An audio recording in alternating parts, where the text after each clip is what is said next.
LBW உங்களுக்கு வந்த உடனே இந்த கேரக்டருக்கு நம்ம ஓகே நமக்கு இது பர்ஃபெக்ட்டா இருக்கும். நமக்கு தீனி போடுற கேரக்டர் தான் இது. நம்ம இத பண்ணா நல்லா இருக்கும் அப்படின்னு உங்களுக்கு எந்த மொமெண்ட் கிளிக் ஆச்சு? எந்த ஒரு ஒன் லைன்? எனக்கு வந்துட்டு ஆடிஷன் கூப்பிடும்போதே வந்துட்டு ஐ ஹேட் நோ ஐடியா அது ஆடிஷன் தான் நடக்க போகுதுன்னு. அப்போ கேரக்டர் ப்ரீஃப் பண்ணும்போதே தெரிஞ்சிச்சு ஓகே. டு பி ஆனஸ்ட் கொஞ்சம் ஓவராக தான் இருக்கும். ஆனால் ஆடிஷன், லுக் டெஸ்ட் அங்கே எல்லாமே வந்துட்டு பயமே இருந்தாலும் நான் தான் தியோ அப்படிங்கிற மாதிரி தான் போயிருந்தேன். ஏன்னா தியோவும் அக்ஷதாவும் ஆல்மோஸ்ட் தி சேம் தான். So I was sure I can pull it off. So எனக்கு அந்த ஒன் லைன் சொல்லும் போதே ரொம்ப பிடிச்சிருந்துச்சு. உங்களுக்கு சார்?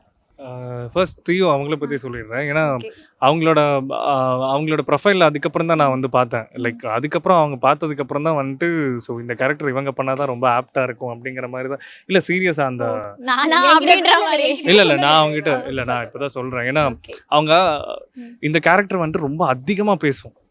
என்னோட கேரக்டர் பேசவே பேசாது. ஸோ அப்படிங்கிற அந்த மாதிரியான ஒரு இது இருக்குமா. ஸோ அப்படிங்கும்போது இவங்களோட எனக்கு வந்துட்டு என்னோட கேரக்டர் ரியல் லைஃப்லேயே வந்துட்டு எப்படின்னா ஒரு நாளில் ஒரு 40 வார்த்தை அவ்வளோதான் பேசணும். அதுக்கு மேலே யாராவது பேசினாலே இது அங்கேருந்து எப்படி போகணும் அப்படின்னு சொல்லிட்டு தான் வந்துட்டு இருக்கும். பட் இந்த இடத்துல இவங்க அது எப்படி புல் பண்ணுறாங்க.